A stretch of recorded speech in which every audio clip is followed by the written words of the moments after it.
Dead Alice Valuations are delighted to welcome you to another article from the experts. In this episode, Chief Executive and Old Master Specialist David Dallas swaps paintings for another passion of his, wine, and more importantly, good quality, affordable wines we can all enjoy this Christmas. Christmas wines, Christmas tips from a seasoned tippler. Any fool can serve a good wine by spending a fortune on it, my father used to say. But the trick is finding something delicious that isn't ruinously expensive. He was particularly good at it, and I tried to emulate him.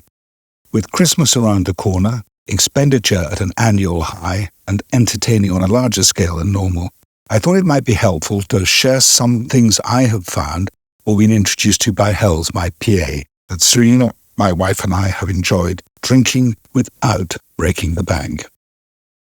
I'm going to do this in chronological order, starting with aperitifs, first course companions, and then what to have with meat, fish, and of course turkey, and finally what to drink with cheese and pudding.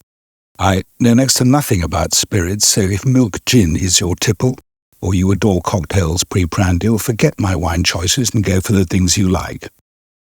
At times of celebration, one immediately thinks of champagne, but when it's to be drunk in industrial quantities, one tends to think again. Do you really want to spend £35 to £55 a bottle for an average champagne? I think not.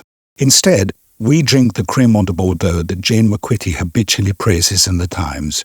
It comes from Marks and Spencer's at £10 a bottle and has small bubbles, which I like, as I'm prone to sneezing if they get too big, and has a creamy texture.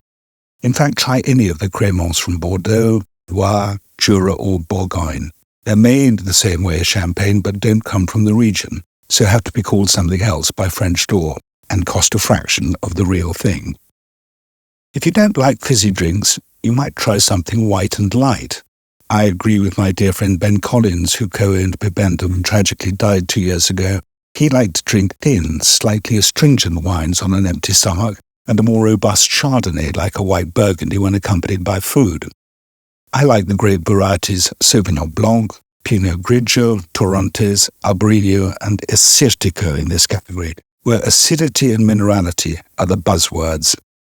In the under £10 range, try Ned, a New Zealand Sauvignon Blanc from Majestic, and Marqués de los Zancos from Tesco, a bargain at $5.85. Now we have arrived at the moment critique. Many of my friends have become disaffected with turkey, as the legs, the only flavoursome bits, dry out before the breast is cooked, and you can't spatchcock a bird that is meant to be full of stuffing. They go for beef instead. Whatever meat you choose, or vegetable if you're a vegetarian or vegan, try a red wine. There is little point buying cheap red Burgundy, Pinot Noir, as it doesn't taste of anything. And even when you spend £100 a bottle for red wines from this region, it's easy to be disappointed. I would go for a claret, the red wine of Bordeaux, and my favourite in the reasonable price range is Chateau Beaumont. It is a vast estate in the Haute-Médoc, just under 280 acres and producing on average 500,000 bottles of delicious, well-made claret every year. Your best bet is to buy well in advance of using it, i.e. about 6 years. The 2020 is readily available, although not yet drinkable, for £10 a bottle in bond. You then have to pay duty, currently at £2.67 a bottle, and VAT at 20% on the total to take it out of bond, but it's well worth the effort.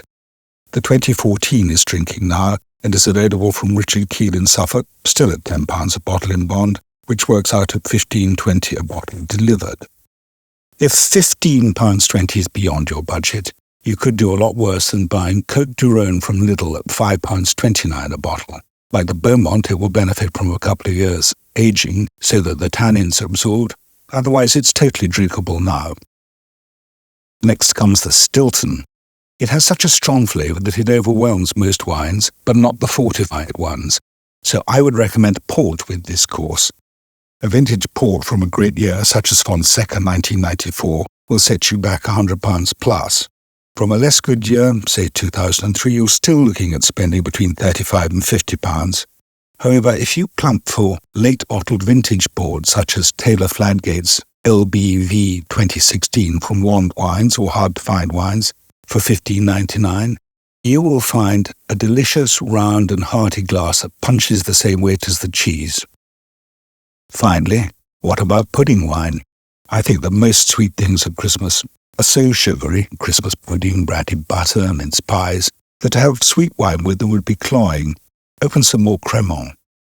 However, if you are serving foie gras or a pudding that's quite tart, a sauterne is your answer.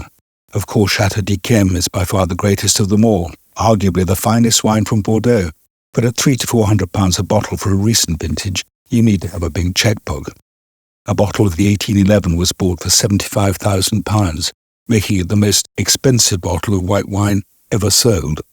However, there is an incredibly rigorous selection policy at Yquem, and the 150 pickers go through the vines picking the grapes several times as they ripen at different speeds due to the presence or absence of noble rot, a fungus that weakens the skin of the grape to allow evaporation.